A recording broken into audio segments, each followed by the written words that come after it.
Just a few moments ago, I woke up. I watched the clock. It was 6:06. In my dream, I was told by a couple whom I can recognize that my father died. The thought lingered with me as I arose from our bed and I prayed.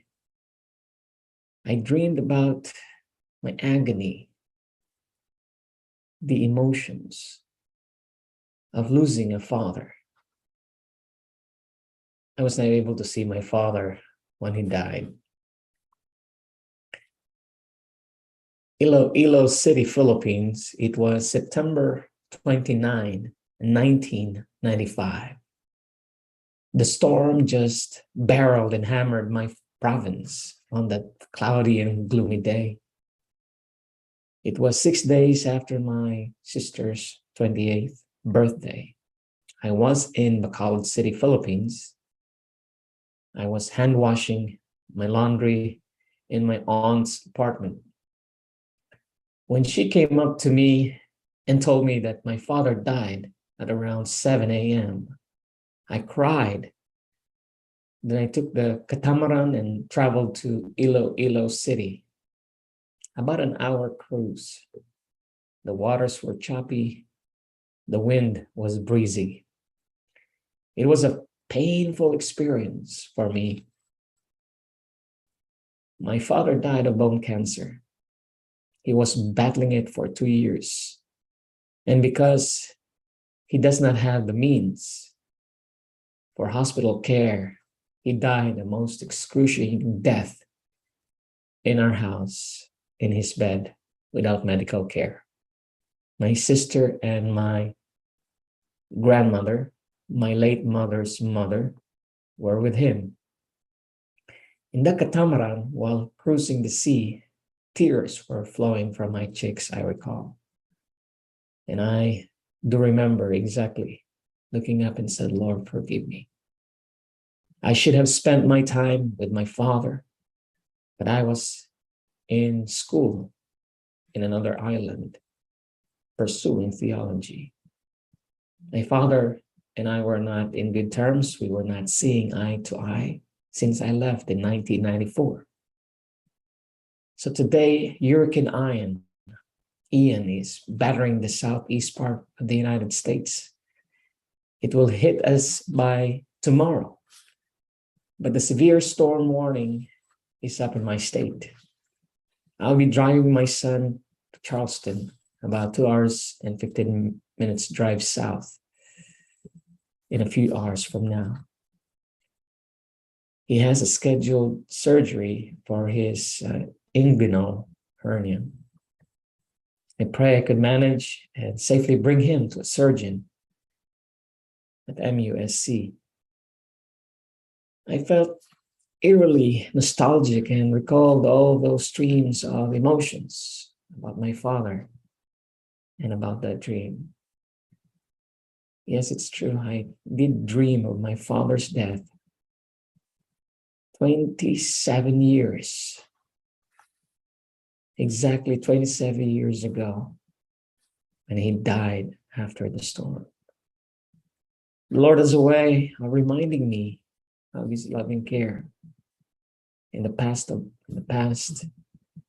even though I was not in good terms with my dad and I was not even the most responsive and well-liked son. I desire now to pour out my love to my 15 months old son. I believe my father did not know how it is to love and care for his son. He did not know a loving father. I do not know either how to love my son, but I do know the loving father. All I know is not to do to my son what he did to me. Only those good things, providing, disciplining gently, are those memories will be remembered. So help me, God the Father. My late father could have been 83 years old today if he was alive. So my prayer is that, Lord, my father did the best he can with what he knew how. He died longing for me to be with him, yet I was not there on his side. 27 years ago today, I had a dream, raw as though it was just yesterday that my father died. I remember my father's struggles. He was a widower, a single dad, financially ruined and struggling with his own life.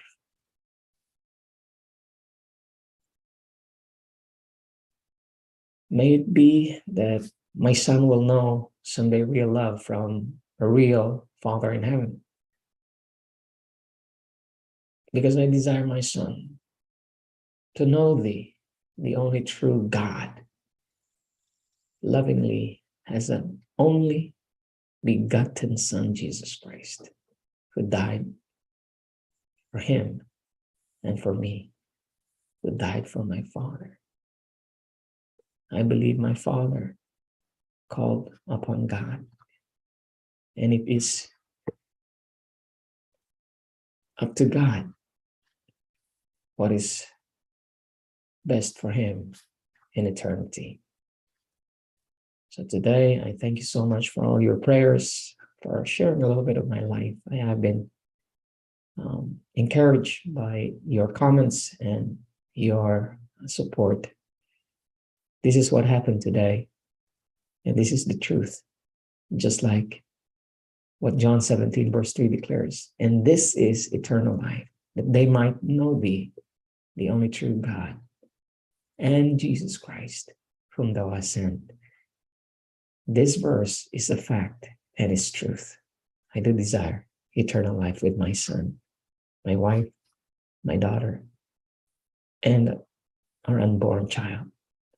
May God continue to bless you and keep you today. My prayers for those who are in the path of Hurricane Ian, and also those who are suffering all over the world with severe storms and floods and fires and famines and economic hardships. We are in the most perilous times, and our safeguard and true security is in our loving relationship